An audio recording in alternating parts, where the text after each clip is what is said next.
श्री कृष्ण गोविंद हरे मुरारे, हे नाथ नारायण वासुदेवो। धर्मानुरागी सज्जनों, माताओं एवं बहनों, पुरुषोत्तम मास महात्म की कथा निरंतर हमारे चैनल के द्वारा प्रसारित की जा रही है। उसी के क्रम में 10वें अध्याय की कथा आप सबके समक्ष लेकर उपस्थित हुआ हूँ। अत्यंत ही गूढ़ यह कथा है। इस कथा को सुनने मात्र से सारे पाप नष्ट हो जाते हैं, सुख शांति लक्ष्मी की प्राप्ति होती है, कुल की वृद्धि होती है। यदि आप हमारे चैनल पर नए हैं तो चैनल को अवश्य सब्सक्राइब करें। यदि आप पीछे की कथा को नहीं सुने हैं तो इस वीडियो के डिस्क्रिप्शन में अथवा प्लेलिस्ट में जाकर आप 1 से 9 अध्याय तक की कथा को सुन सकते हैं।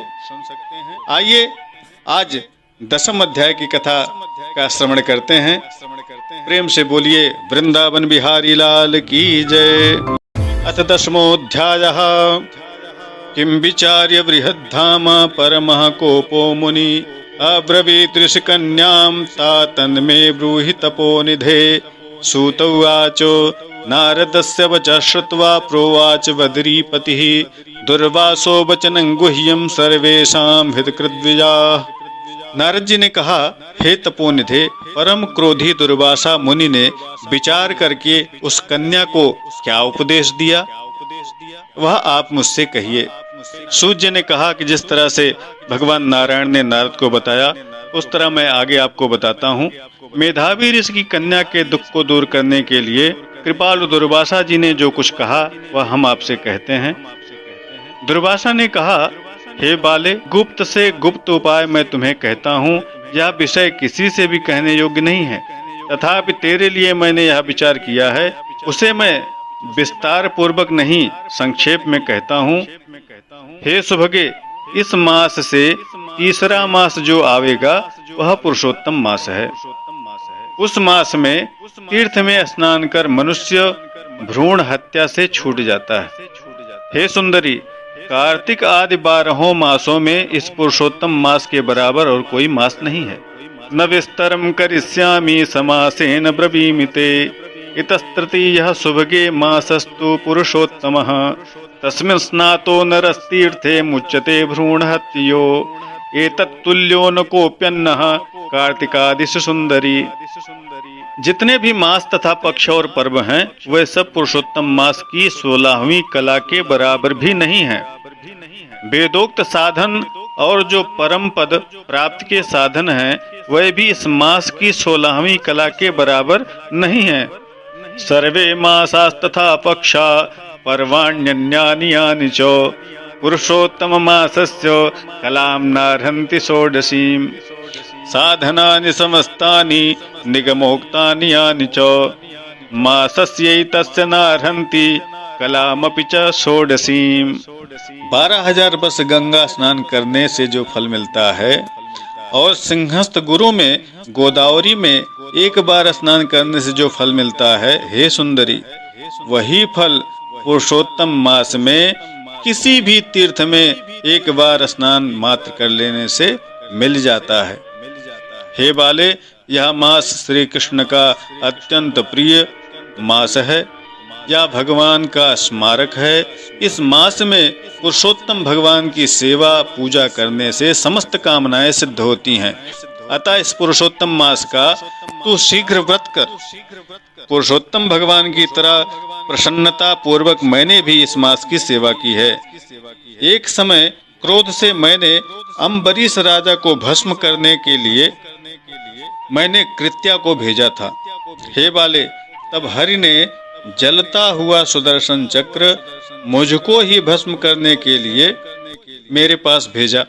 तब पुरुषोत्तम मास के व्रत के प्रभाव से ही वह चक्र हट गया था। हे सुंदरी, वह चक्र त्रैलोक्य को भस्म करने का सामर्थ्य रखता था, लेकिन मेरे पास आकर के वह खाली चला गया। तब मुझे बड़ा विस्मय हुआ। इसलिए हे सुभगे, तू पुरुषोत्तम मास का व्रत कर। इस प्रकार कन्या को वचन कहकर दुर्वासा ऋषि चुप हो गए। श्री कृष्ण जी बोले, हे राजन, दुर्वासा का वचन सुनकर भावों की प्रबलता के कारण वह कन्या मूर्खता बस दुर्वासा ऋषि से बोली, हे ब्राह्मण, हे मुने, आपने जो कहा वह मुझे अच्छा नहीं लग रहा है। चैत्रादि जो मास हैं किस तरह से कोई फल देने वाले नहीं हैं? कार्तिक मास क्या कम है? ऐसा आप कैसे कहते हैं? सो कहिए, वैशाख मास क्या इच्छित कर्मों को नहीं देता, इच्छित फल को नहीं देता? सदाशिव आदि से लेकर सब देवता सेवा करने पर क्या फल नहीं देते? अथवा पृथ्वी पर प्रत्यक्ष देव सूर्य और जगत की माता देवी क्या सब कामनाओं की सिद्धि देने वाली नहीं है? श्री गणेश सेवा पाकर क्या इच्छित वर नहीं देते?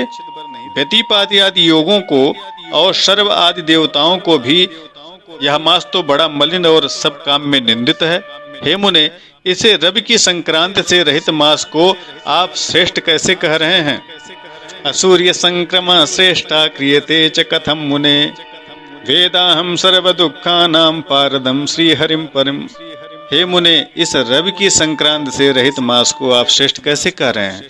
सब दुखों से छुड़ाने वाले परम श्री हरि को मैं जानती हूँ। हे देव, दिन रात श्री हरि का ही चिंतन करती हूँ। मैं जानकी पति राम और पार्वतीपति शंकर के सिवाय और किसी को भी नहीं देखती। हे विप्रेंद्र, कोई भी देवता ऐसा नहीं है जो मेरे दुख को दूर करे। अतः हे मुने, इन सब फलदाताओं को छोड़कर कैसे मैं इस मलमास की स्तुति करूं जो आप कह रहे हैं? इस प्रकार ब्राह्मण कन्या का कहा हुआ वचन सुनकर दुर्वासा ऋषि एकदम से जाज्वल्यमान हो गए। उनके नेत्र क्रोध से लाल हो गए। इस प्रकार क्रोध आने पर भी कृपा करके मित्र की कन्या को शाप नहीं दिया और सोचने लगे कि यह मूर्खा है, हित अनहित नहीं जानती, अभी बुद्धि इसकी पूर्ण नहीं हुई है। पुरुषोत्तम के महात्म का इसे ज्ञान नहीं है। पुरुषोत्तम के महात्म को जब विद्वान लोग भी नहीं जानते तो थोड़ी बुद्धि वाली इस कन्या को इसका ज्ञान कहाँ से होगा? यह कुमारी कन्या माता पिता से रहित दुखाग्नि से जल रही है, अतः उग्र होकर मेरे शाप को नहीं सहन कर सकती। इस प्रकार सोच करके कृपा से मन में उठे हुए क्रोध को दुर्वासा जी ने शांत किया और उस कन्या से बोले। दुर्वासा उवाचो, अहो बालेन मे कोपो मित्रजे त्वयि कश्चनो, यत्ते मनस निर्भाग्ये यथा रुचि तथा कुरु, अपरम श्रूयतां बाले भविष्यं किंचिदुच्यते, पुरुषोत्तममासस्य यत्त्वया नादर कृतः। दुर्वासा जी बोले, हे मित्र की पुत्री, तेरे ऊपर मेरा कुछ भी क्रोध नहीं है। हे निर्भाग्य, जो तेरे मन में आए वैसा कर। हे बाले, और तेरा कुछ भविष्य कहता हूँ सुन। पुरुषोत्तम मास का जो तूने अनादर किया है, इसका फल तुझे अवश्य मिलेगा, इस जन्म में मिले अथवा दूसरे जन्म में मिले। अब मैं यहाँ से नर नारायण के आश्रम में जाऊंगा। तेरा पिता मेरा मित्र था, इसलिए मैंने तुझे शाप नहीं दिया। तू बाल भाव के कारण अपने शुभ अशुभ हित अहित को नहीं जानती।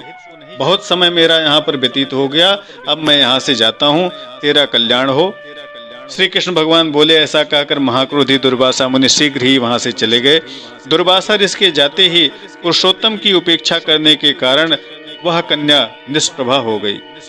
तदंतर बहुत देर तक सोच विचार उस कन्या ने किया और उसने निश्चय किया कि देवताओं की भी देवता तत्काल फल को देने वाले पार्वती पति शिव की तप द्वारा आराधना करूंगी। हे राजन, मेधावी ऋषि की कन्या ने मन से इस प्रकार निश्चय करके अपने आश्रम में ही रहकर भगवान शंकर के कठिन तप को करने को तत्पर हो गई। सूत उवाचो, आर्षयी प्रबल मुनेर्वचो विनिन्द्यो, प्रोद्युक्ता धकरिपुषे वने वने स्वे, लक्ष्मी संभव फल प्रदम विहायो, सावित्री पतिमपि तादृशम निरस्य। सूर्य ने कहा कि वह कन्या अपने आश्रम में रहकर दुर्वासा के प्रबल वचनों की निंदा कर अंधक को मारने वाले भगवान शंकर की सेवा करने के लिए तत्पर हो गई। श्री बृहन्नारदीय पुराणे पुरुषोत्तम मास माहात्म्ये श्री नर नारायण संवादे कुमारी शिवाराधनोद्योगो नाम दशमः। बोलो वृंदावन बिहारी लाल की जय। इस तरह से बृहन्नारदीय पुराण के पुरुषोत्तम मास महात्म्य से श्री नारायण और नारद के संवाद से कुमारी कन्या का शिव आराधन का उद्योग करने के नाम से यह 10वां अध्याय संपन्न हुआ। आगे की कथा हम अगली वीडियो में लेकर उपस्थित होंगे। आप सभी इस तरह से हमारे चैनल पर बने रहें। परम पुनीत इस कथा को अपने मित्रों के साथ शेयर करें, अधिक से अधिक लोगों को इस कथा को सुनाएं, उनके पास तक पहुंचाएं, इससे भी पुण्य अवश्य मिलेगा। हमारे चैनल को सब्सक्राइब, लाइक, शेयर, कमेंट करना आप नहीं भूलेंगे। इसी के साथ मैं विराम लेता हूं। नमस्कार, जय विश्वनाथ। ओम नमो भगवते वासुदेवाय।